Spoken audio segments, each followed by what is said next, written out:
Hello everyone, welcome to Defense Studies and this is the All India Open Test number 9 for CAPF Assistant Commandant Exam 2022 के लिए। और जिस topic हमने रखा था इस पर्टिकुलर टेस्ट में वो है sustainable farming is the need of the hour then rhetorical promises. This is not a ordinary topic. 2019 में CAPF एग्ज़ाम में ये पूछा जा चुका है। अगर मैं आपसे एक बार इसका ट्रेंड एनालिसिस करूं कि एग्रीकल्चर के क्वेश्चन कितनी बार आपके इस पर्टिकुलर एग्जाम में पूछे गए हैं, तो we have identified a particular trend कि हर एक 2 साल के बाद आपका टॉपिक रिपीट होता है। 2014 में देखिए आपका फर्स्ट टॉपिक आया था एग्रीकल्चर का, that is impact of climate change on agriculture and cropping pattern in India. उसके बाद 2016 में farmer suicide in India a sign of impending disaster and thereafter 2018 में farm waiver is populistic and myopic strategy change needed. उसके बाद 2019 में sustainable farming is the need of the hour then rhetorical promises.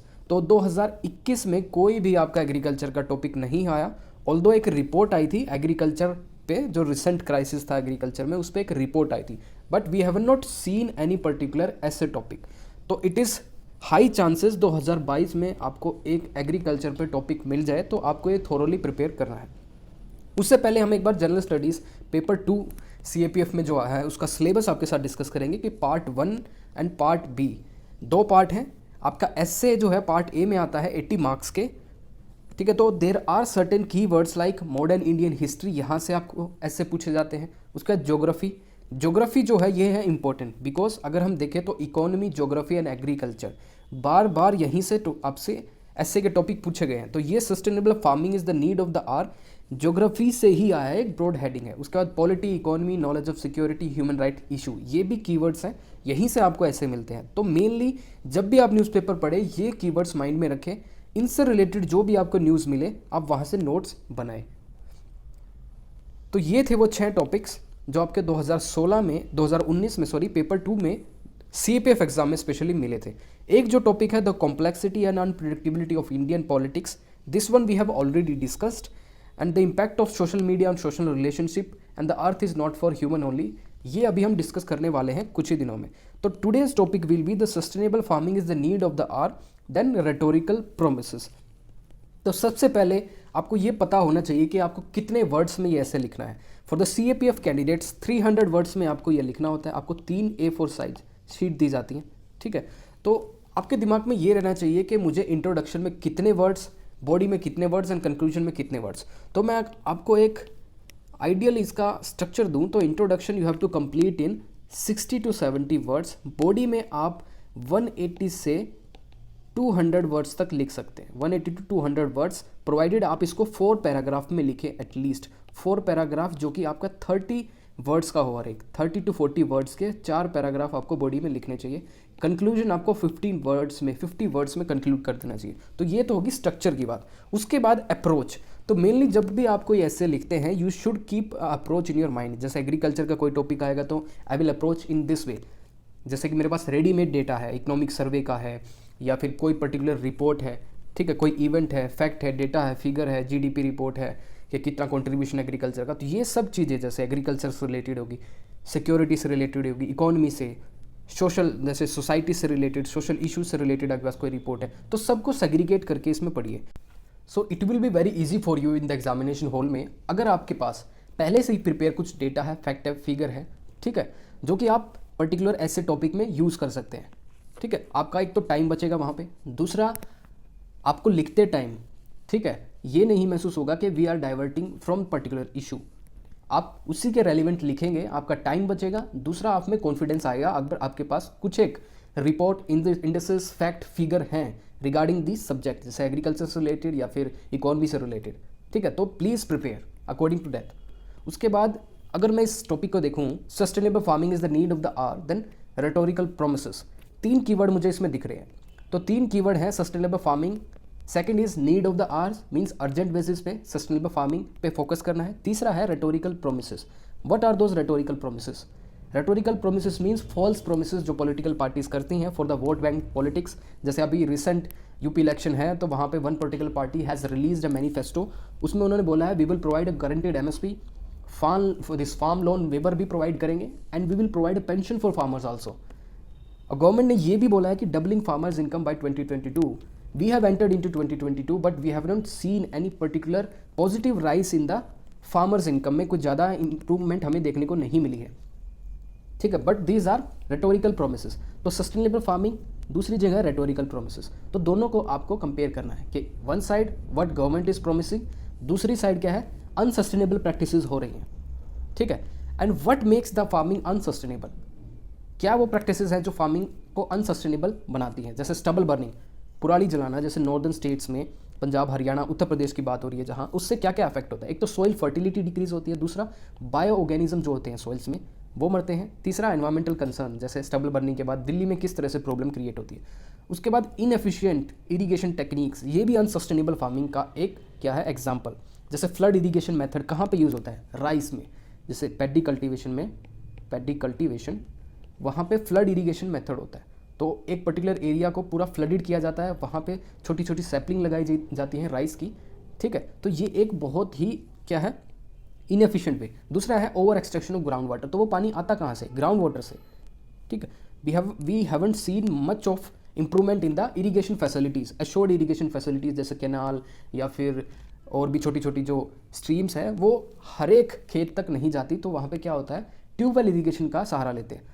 तीसरा है central ground water report भी जो है कि 10 मीटर डिक्रीज़ हमने देखा है ग्राउंड वाटर टेबल में इन द नॉर्दर्न स्टेट्स, तो 10 मीटर जो डिक्रीज़ है वो बहुत ज़्यादा है।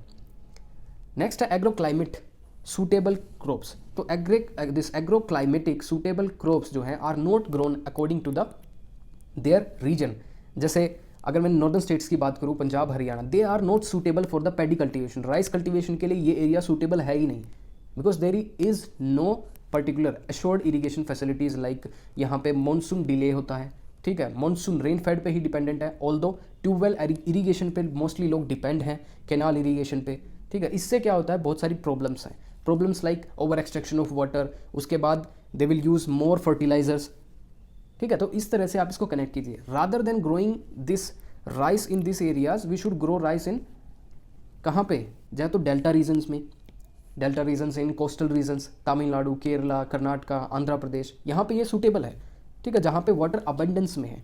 दूसरा ये वीट जो है मेनली कहाँ पे उगाया जाता है, पंजाब, हरियाणा, यूपी में, क्योंकि ये एग्रो क्लाइमेटिक सूटेबल क्रॉप्स है यहाँ की, एक तो पानी की रिक्वायरमेंट कम है, दूसरा वीट को उगने में क्या 2 सीज़न की ज़रूरत होती है जो मोस्टली यहाँ पे मिलता है नॉर्दर्न स्टेट्स में। तीसरी अगर बात करें तो क्लाइमेट चेंज जैसे इकोनॉमिक सर्वे रिपोर्ट की आप बात कर सकते हैं कि agriculture would become unsustainable in future due to rise in temperature. Already we have seen pre industry area के बाद से, जैसे पोस्ट इंडस्ट्रियल एरिया के बाद से कितना इंक्रीज हुआ है 1%, 1 डिग्री सेल्सियस इंक्रीज हो चुका है ऑलरेडी टेम्परेचर, तो इससे क्लाइमेट चेंज बढ़ गया है, उसका पेस बढ़ गया है। फ्रीक्वेंट जो जैसे इवेंट्स हैं, साइक्लोन या फिर डिलेड मानसून, ठीक है, और तो इन सब चीज़ों से हमें निपटने के लिए क्या करना होगा, जैसे क्लाइमेट रेजिलिएंट क्रॉप्स जो है एग्रीकल्चर प्रैक्टिसेस, जैसे जेनेटिकली मॉडिफाइड क्रॉप हम यूज़ कर सकते हैं जो कि डिज़ास्टर या फिर ड्रोट रेजिलिएंट हो, ठीक है, फ्लड रेजिलिएंट हो, तो इस तरह से।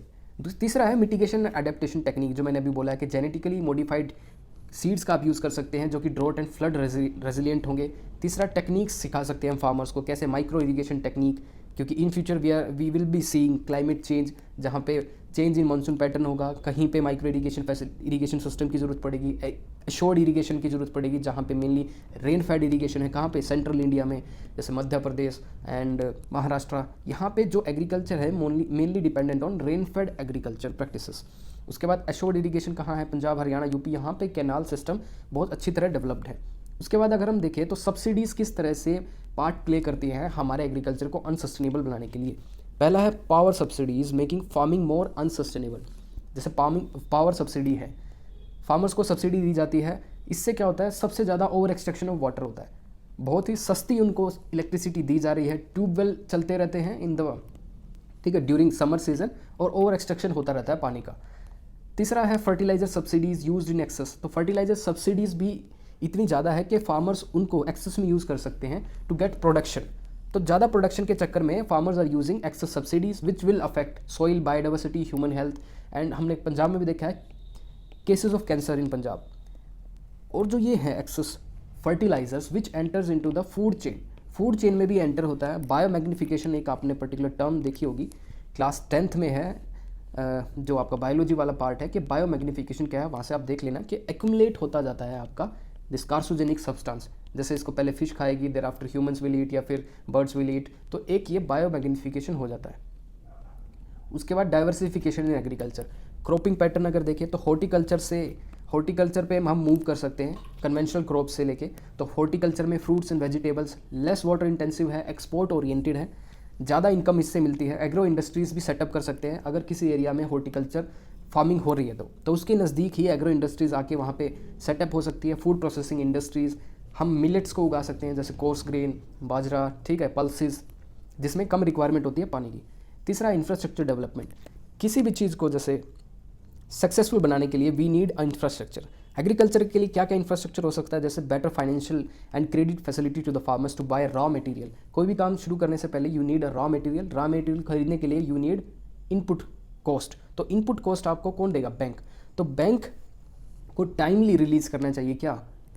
फाइनेंशियल और क्रेडिट फैसिलिटी। किसान क्रेडिट कार्ड भी गवर्नमेंट ने शुरू किया, बट कई जगह पे वो टाइमली क्या है रिलीज़ नहीं कर पा रहे हैं credit facility to the farmers. उसके बाद pre and post harvesting system, मतलब before harvesting and post harvesting क्या क्या ऐसा इंफ्रास्ट्रक्चर होना चाहिए एग्रीकल्चर में। जैसे pre harvesting input material, machinery timely available होनी चाहिए फार्मर को, सीड्स, ठीक है, फर्टिलाइजर्स, लेबर्स।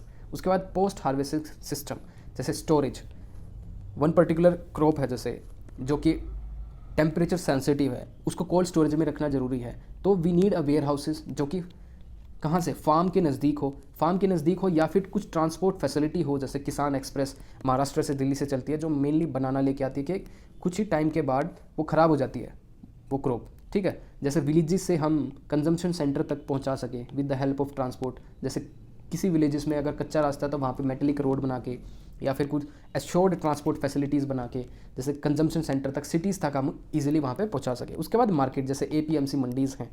तो ये सब क्या है हमारी pre and post harvesting system. उसके बाद इंस्टीट्यूशनल सपोर्ट कौन सा दे सकते हैं फार्मर्स को, जिससे हम फार्मिंग को सस्टेनेबल बना सके। जैसे एग्रीकल्चरल यूनिवर्सिटीज़, हर एक स्टेट में एक एग्रीकल्चर यूनिवर्सिटी मिलेगी, रिसर्च इंस्टीट्यूशन दिल्ली में है पूसा। उसके बाद hand holding by government to teach new techniques, जैसे नई टेक्निक्स जो आती हैं इसराइल से हम माइक्रो इरीगेशन की ले सकते हैं, और सिट्रस फूड या फिर कुछ और फ्रूट्स, हॉर्टिकल्चर फ्रूट्स को ग्रो करने की, ये इसराइल इसमें बहुत ज़्यादा आ गया। तो यहाँ से हम टेक्निक लाके we have to do the hand holding of our farmers.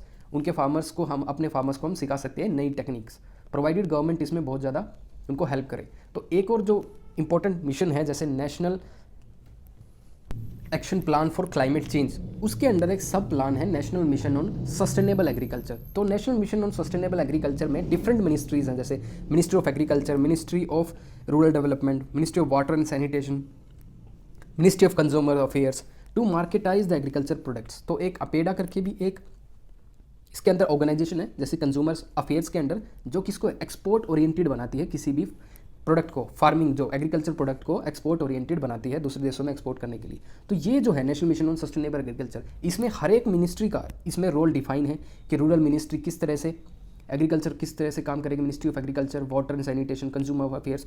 तो ये जो क्या है स्टेक होल्डर अप्रोच है। उसके बाद agriculture requires a paradigm shift, किस तरह के शिफ्ट की बात हो रही है, जैसे कन्वेंशनल क्रॉपिंग मेथड जो अभी हम यूज़ कर रहे हैं, जैसे अभी जिस जगह पे कुछ नहीं उगाना है, एग्रो क्लाइमेटिक रीजन के अकॉर्डिंग हम नहीं कर रहे हैं क्रॉपिंग जैसे, तो we need to move to new farming techniques, जैसे प्रिसिशन फार्मिंग, बहुत ही इंपॉर्टेंट टेक्निक है प्रिसिशन फार्मिंग।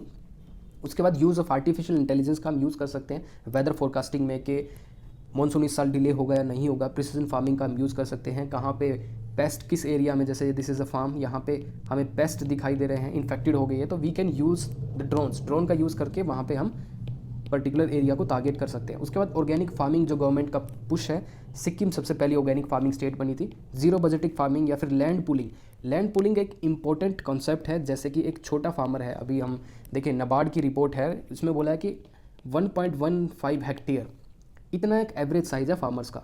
तो फार्मर्स के पास 1.15 हेक्टेयर इतनी ही ज़मीन है एक फैमिली के पास, तो उसमें मॉडर्नाइजेशन करना डिफ़िकल्ट है। मशीनरी का हम ज़्यादा यूज़ नहीं कर पाते, मशीनरी का एक्सेट्रा, या फिर न्यू टाइप्स ऑफ टेक्निक्स का। अगर हम लैंड पूलिंग कर ले तो एक विलेज में अगर 20 फार्मर्स भी एक साथ जुड़ जाए, उनकी ज़मीन एक साथ जो है अगर लैंड पूल कर ले, तो they can easily employ new machineries, ठीक है, ड्रोन का यूज़ करके या फिर डिफरेंट टेक्निक का यूज़ करके they can bring the efficiency in the system. तो लैंड पूलिंग को इस तरह से यूज़ कर सकते हैं। उसके बाद इंपॉर्टेंट कमेटीज़, अगर आपको याद है जैसे Ashok Dalwai committee, it will be on the doubling farmers income by 2022। जितनी भी रिकमेंडेशन है अशोक दलवाई कमेटी की, आप इसमें कुछ एक कोट कर सकते हैं जब आप अपने ऐसे कंक्लूड करेंगे। उसके बाद प्रोफेसर रमेश चंद ऑफ नीति आयोग, इन्होंने 21st सेंचुरी में जितने भी चैलेंजेस आएंगे एग्रीकल्चर से, जैसे क्लाइमेट चेंज है, uncertainties as global level, trade related uncertainties agriculture जो देखेगा, ठीक है, जैसे डिफरेंट कंट्रीज़ के बीच में जैसे कभी लॉकडाउन लग जाता है covid, due to covid restrictions, तो एक्सपोर्ट हैम्पर होता है, इंपोर्ट हैम्पर होता है, तो ट्रेड रिलेटेड अनसर्टेनिटीज़ देखिए या फिर अनसर्टेनिटीज एज ग्लोबल लेवल, ये उन्होंने डिस्कस किया है।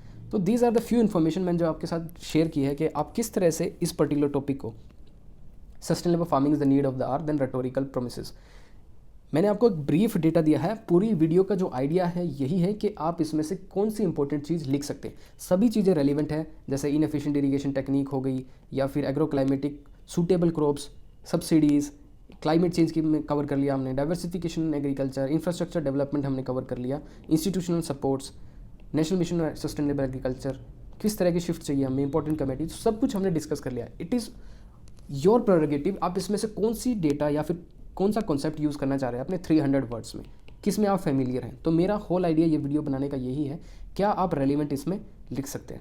सो we wind up here, next time again हम आपके साथ एक all India test number 7 conduct जो है कराएंगे, वो डिस्कस करेंगे। So thank you for